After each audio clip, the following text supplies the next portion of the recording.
Ben sanırım biraz ters bir hareket yapmışım. Dizimi incittim. Ağrım var şu anda. Yürüyüş yapmakta bile maalesef zorlanıyorum. Özellikle şu ayda gebelik yaşayan çoğu kadının akıllarında tek soru: gebelikte oruç tutmam gerekir mi? Ayrıca 2 haftadır takip ettiğim bir karın ağrısıyla uğraşıyorum. Merhaba sevgili dostlar. 24 haftalık gebelik videomuza hoş geldiniz. Merhabalar, hoş geldiniz. Önceki videolarımıza ve benim kanalıma da göstermiş olduğunuz ilgiden dolayı hepinize çok teşekkür etmek istiyorum öncelikle. Sizlere her hafta faydalı neler sunabiliriz diye düşünürken sizden bunun karşılığını görüyor olmak bizi çok mutlu ediyor.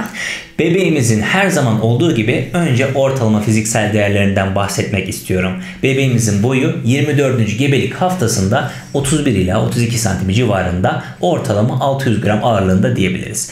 Bir meyve ile bir sebze ile kıyas etmek gerekirse irice bir mısır boyutlarında. 24 haftalık gebelik dönemi itibariyle bebekler gelişiminin temelini tamamladılar. Allah korusun herhangi bir erken doğum olsa bile bebekler bu haftadan itibaren gerekli yoğun bakım tedbirleriyle yaşayabiliyor.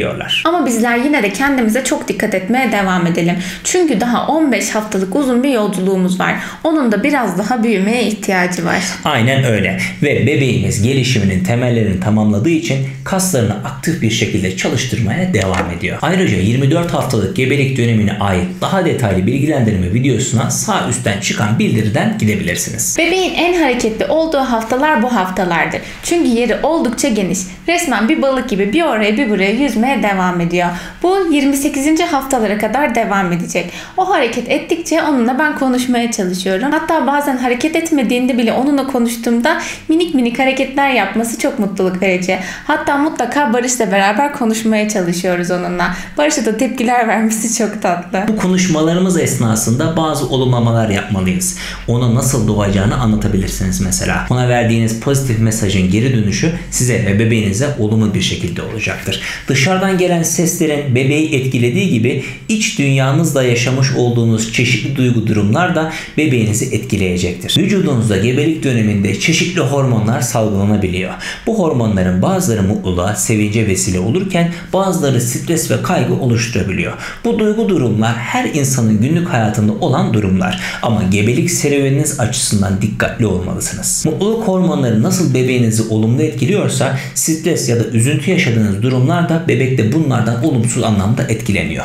Fakat burada bahsedilen stres tanımı kısa süreli stres değil, daha uzun vadeli olandır. Her an aman stres olduk, bebeğim de kötü etkilenecek şeklinde vesveselere kapılmayın. Yani yaşadığınız kısa süreli stres için ekstradan kaygılanmayın kesinlikle. Uzun süreli ve kronik olan stres bozuklukları bebeğinizin sağlığı açısından daha kritiktir. Bu haftalarda da yine her hafta olduğu gibi çok aşırıya kaçmadan kendinizi dinlemelisiniz. Sizi rahatsız eden, günlük hayatınızı olumsuz anlamda etkileyen şikayetlerinizi not edip bir sonraki doktor kontrolünüzde doktorunuzla paylaşabilirsiniz. Ben de haftalardır sırt ağrıları devam ediyor. Hala aşırı derecede uykum var. Ama bunlar beni çok aşırı derecede rahatsız etmediği için elimden geldiğince kendimi yormamaya gayret ediyorum. Şu an normal hamile olmadan önceki halimle kendimi kıyaslayamam kesinlikle. Yani hamilelik öncesi 5 kat merdiveni tek nefeste çıkıyorsanız bu süreçte aynı performansı kendinizden beklemeyin.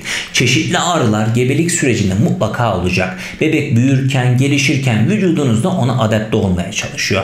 Bazı aksaklıklar tabii ki olabilir. Ama Rabia'nın da dediği gibi günlük hayatınızı olumsuz anlamda çok fazla etkiliyorsa bunu kesinlikle doktorunuzla paylaşmalısınız. Benim paylaşmak istediğim bir diğer sıkıntım kaburga ağrıları. Özellikle yemekten sonra sanki midem kaburgalarıma değiyor, batıyor gibi hissediyorum. Bu beni çok rahatsız ediyor. Aslında bu da çok normal. Çünkü bebek yukarı çıkmaya devam ettikçe mide de yukarıya doğru kayacaktır. Yaşanan bu durumun önüne geçebilmek için az ve sık yemek yemek önemli. Yemekten bahsetmişken gebelikte oruç konusuna değinmek istiyorum. Özellikle şu ayda gebelik yaşayan çoğu kadının akıllarında tek soru: gebelikte oruç tutmam gerekir mi? Oruç İslam dünyasının en önemli unsurlarından biri. Gebelikte oruç hususunda Diyanet İşleri Başkanlığı şöyle bir açıklamada bulunuyor.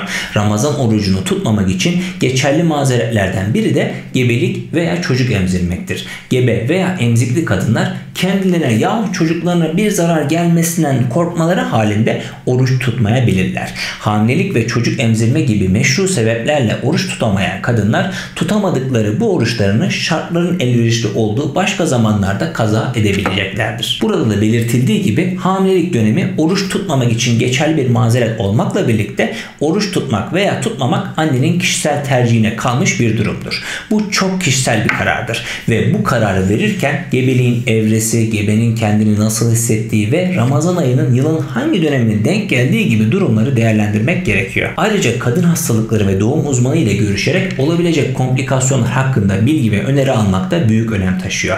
Bazı anneler doktorların önerileri doğrultusunda oruç tutmaya uygun bir sağlık durumuna sahip olmaları halinde iftardan sahura kadarki süreçte kendi sağlığı ve bebeğinin sağlıklı bir şekilde büyüyüp gelişebilmesi için ihtiyaç duyduğu enerji ve besin öğelerini karşılamak şartıyla oruç tutabilirler. Fakat özellikle gebelik öncesi kilosu normalin altında olan annelerde, riskli gebeliklerde, prematüre veya düşük doğum ağırlıklı bebek dünyaya getirme ihtimali bulunan annelerde oruç tutmak oldukça riskli olabilir. Bu nedenle oruç tutmak isteyen anne adaylarının gebeliklerini takip eden kadın doğum uzmanlarına danışarak onların önerileri doğrultusunda hareket etmeleri en doğru bir tercih olacaktır. Gebelikte oruç tutmak bebeğim ve benim sağlığım için risk oluşturur mu? Gebelikte oruç tutarsam nelere dikkat etmeliyim gibi soruların cevaplarını verdiğimiz video serisi hemen sağ üst köşeden bildiriden gidebilirsiniz o video serisine. Ben de Ramazan öncesinde kendimi denemiştim. Acaba tutunca nasıl vücudum kaldırabiliyor mu diye. Bir problem yaşamadım çok şükür. O yüzden tutabildiğim müddetçe vücudumu da fazla zorlamadan oruçlarıma devam ediyorum. Gebeliğimizin 24. haftasında egzersizleri bedenimizde müsaade ettikçe devam etmeye özen gösterelim. Fakat bu tip egzersizleri yaparken dediğim gibi bedeninizi müsaade ettiği ölçüde yapmaya çalışın. Dikkatli olun. Zorlayıcı hareketler veya ters hareketler yapmayın kesinlikle. Ben sanırım biraz ters bir hareket yapmışım. Dizimi incittim. Ağrım var şu anda. Yürüyüş yapmakta bile maalesef zorlanıyorum. Devam edecek olursa yine takip ediyorum. Bakalım doktora görüneceğim. 1-2 güne geçer diye umuyorum. Gebelikte hangi sporları yapabiliriz diye bir videomuz vardı. Ona da hemen sağ üst köşeden çıkan bildiriden gidebilirsiniz. Ayrıca 2 haftadır takip ettiğim bir karın ağrısıyla uğraşıyorum. Hamilelik esnasında çeşitli sebebi tespit edilemeyen ağrılar ortaya çıkabiliyor biliyorsunuz. Bu benim günlük yaşantımı çok fazla etkilediği için haftaya doktora danışacağım. Çünkü yürüyüş yapmam gerekiyor. Ama az bir mesafede bile ağrı beni durdurabiliyor. Bakalım haftaya 25. haftamda şeker yüklemesi testi yapılacağından hastaneden randevu aldım. Test için gitmişken bunu da doktora sormak istiyorum. 24 haftalık gebelik dönemine ait anlatacaklarımız bu kadardı. Rabia kişisel tecrübelerinin bir kısmını kendi kanalında yayınlıyor. Hatta 24 haftalık gebelik dönemine ait videosu da Perşembe günü galiba onun kanalında yayınlanacak. Muhtemelen. Kaçırmamak için abone olmayı unutmayın. Bizi izlediğiniz için çok teşekkür ederiz. Bir sonraki görüşmemize dek sevgiyle kalın. Allah'a emanet olun. Kendinize çok iyi bakın.